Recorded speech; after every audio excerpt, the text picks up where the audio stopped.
Akashvani Imphal Ngangbam Nganthoi na pau pajari.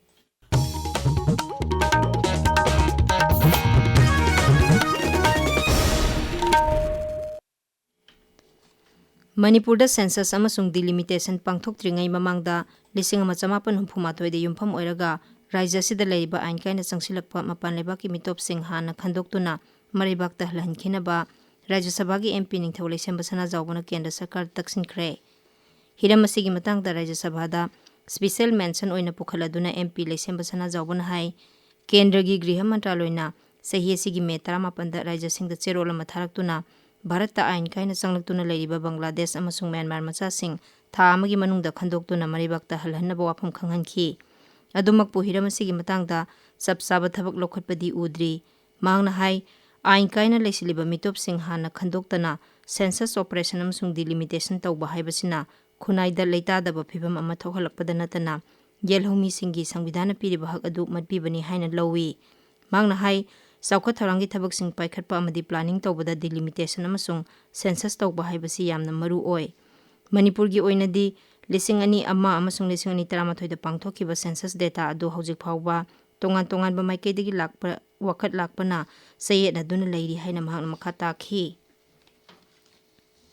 Rajya Sabha da ngasi Manipur budget 2015 The Manipur Goods and Services Tax Amendment Bill 2015 amasung The Manipur Appropriation Number 2 Bill 2015 Sabhagi Sarangnaba marakta pass tawkhre. Bill sing asi kendra gi sel thum mantri Nirmala Sitaramana Sabhada puthokhi. Ngasi Sabhada bill ahum asigi matangda khananainabagi paukhum piraduna sel thum mantri Nirmala Sitaramana hai Manipur gi budget asi mapung phaba budget ama oibana yamna maru oi. Manipur gi GST amasung budget asi yamna maru oirabasu asigumba maru oiba issue singi matangda di birodhi gi maikaidigi mateng pangningde. Asigumba maru eba issue singi mahutta topa issue sing puthoktuna birodhina rajniti gi khudongchaba launaba hotnai. Pradhan Mantri Narendra Modi gi lamjing makhada Manipur asi saukhatpa thinthadana ahenba midyeng thamli haina mahangna phongdokhi. Naga People's Front NPF ki MLA ahum yauna MLA mari nang asi Rajyapal Ajay Kumar Bhalaga unaduna tongan ba wafam singi matangda khanakhre. NPF ki MLA sing Awangbau Niomai Khasim Basum Leisyo Kaising amsung Independent ke Kumosana Rajyapal ga unaduna free movement regime ngamkhai sambal khabana singbigi matangda leiriba samaisa singi matangda pukhatuna wari sanakhi. Hiramsigi matangda waroisin ama puraknaba Rajyapal da taksinki. Manipur State Rural Livelihood Mission MSRLM gi District Mission Director su oiribi Deputy Commissioner Bishnupur Puja Elangbamna lupa lakh 18 rongi sek sing ngasi jila asigi tongan ba self help group 12 de yenthokre. Sek yenthokpagi tharumda wangangbada Srimati Puja Elangbamna hai senmitlon gi lamda nupi sing bu mapangal kalhanbana mahaki imung manung amadi khunai sembada sobakana ba pigani. MSRLM gi khutangda nupi singda senmitlon gi lamda mapangal kalhana bohona basina afaba khunai ama sembada sauna kana ba pigani. Mission asigi makhada thadariba senpham sing niyom chumna sijanaduna makoigi senmitlon phagana bohona na bamhangna appeal tawki.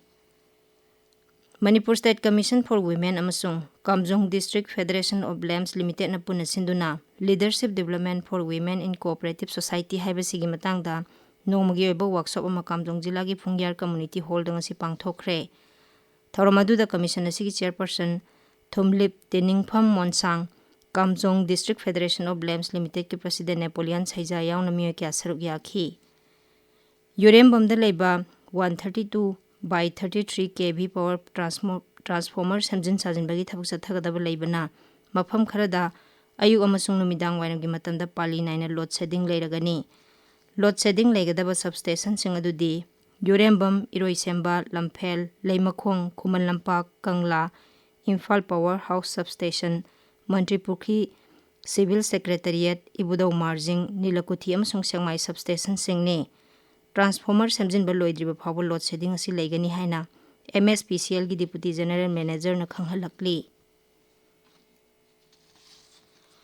Indian Oil Durhan Cup ki handakta Khuman Lampak Man Stadium da sanakiba match ahum da saruk yakhiba Neroka FC da miyamna thamlamba asa adu yauna performance piba ngamkhidabagi damak maming leraba football club asina nungaitaba phongdorakli.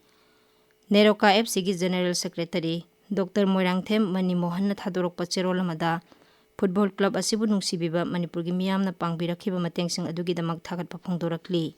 ꯄꯥꯎ ꯂꯣꯏꯖꯔꯦ꯫